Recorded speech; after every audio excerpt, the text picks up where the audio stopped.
Welcome to day 135 on the trail. We have four readings for today from John 14, verse 1 through 16, verse 4, Deuteronomy 8, verses 1 through 20, the 118th Psalm, and 1 Maccabees chapter 9, verses 1 through 22.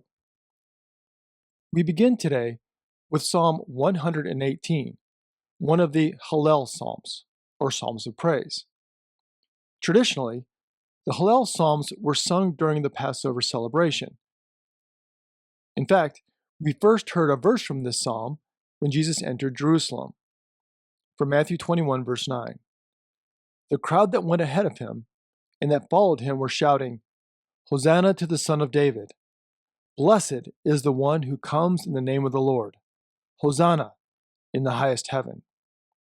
The crowd cries out with words taken from Psalm 118, verse 26.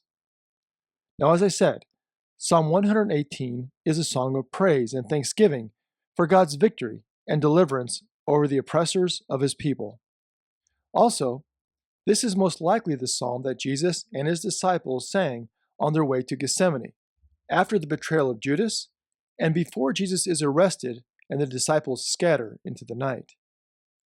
There, in the shadow of death and abandonment by his closest friends, the words of victory ring out across the hills of the Kidron Valley.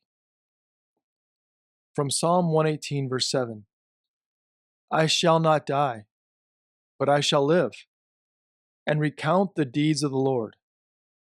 The Lord has punished me severely, but he did not give me over to death.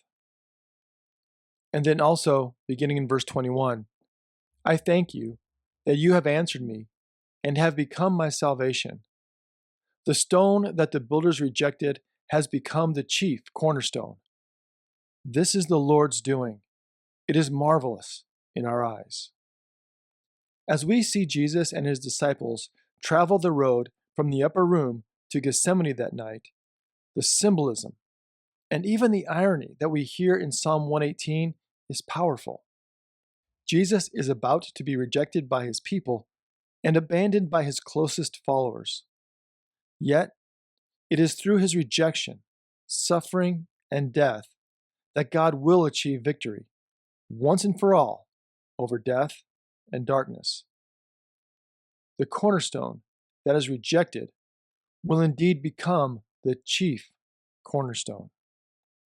As we discussed earlier on the trail, to grasp the full meaning of this passage from Psalm 118, we need to understand the significance of a cornerstone in the first century. Instead of a large decorative stone that is placed in a building's corner, as we might see today, the cornerstone that is referenced in Psalm 118 would have been the keystone used to support an ancient arch. These ancient arches were constructed using a frame that was built to support the blocks until the keystone was placed in the top. Once the keystone was in place, the blocks forming the arch would lean against each other and against the keystone.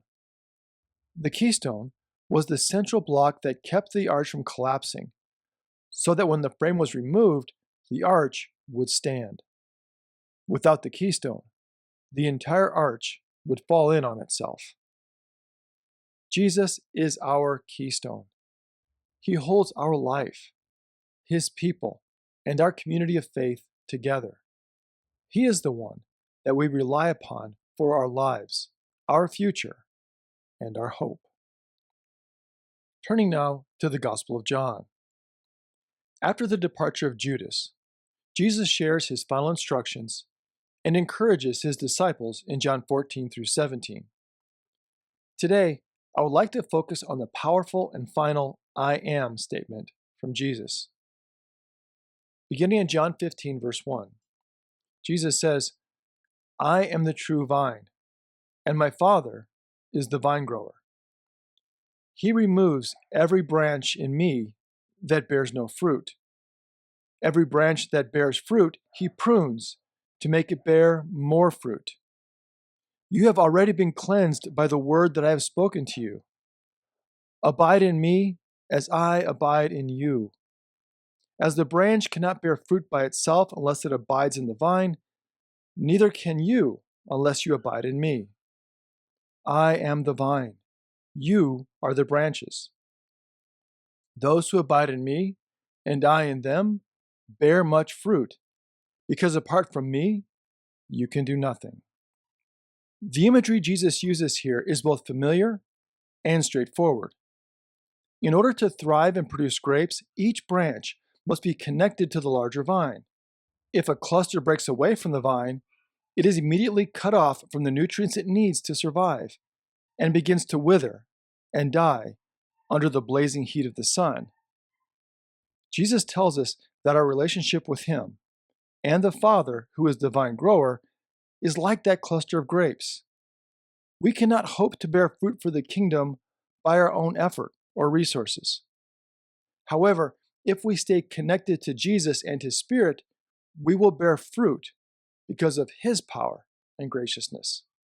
However, there is a serious warning here as well. If we are not connected to Him, not only do we not bear fruit for the kingdom, but we will wither and die. Also, note that Jesus emphasizes that He is the true vine. There are doubtlessly other vines where we might turn to for connection. They are counterfeit vines. And too many times we are tempted to attach ourselves to these counterfeits.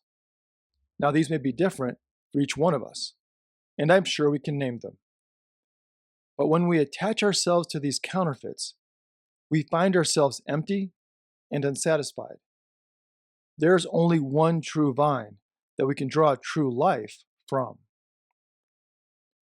Jesus then goes on to further explain this parable in verse 9. As the Father has loved me, so I have loved you.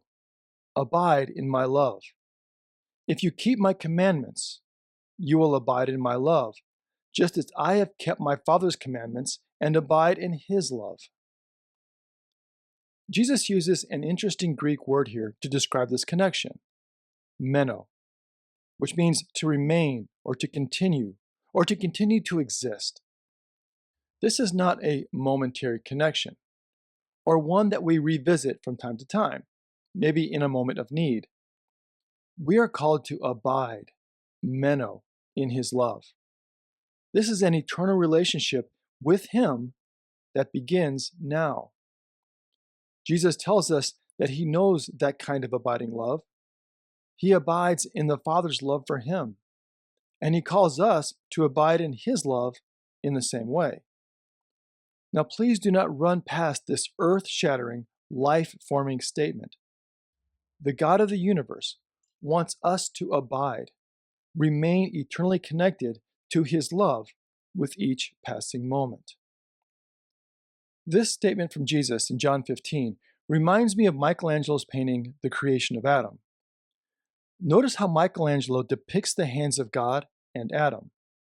God's finger is extended, reaching to close the gap between them. Adam's finger, however, seems indifferent and weak. The love of God is abiding. It reaches out to us, His creation. May we reach back with the same passion to remain connected to the true vine, which gives us life. Thank you for joining us today. Until next time, stay on the trail.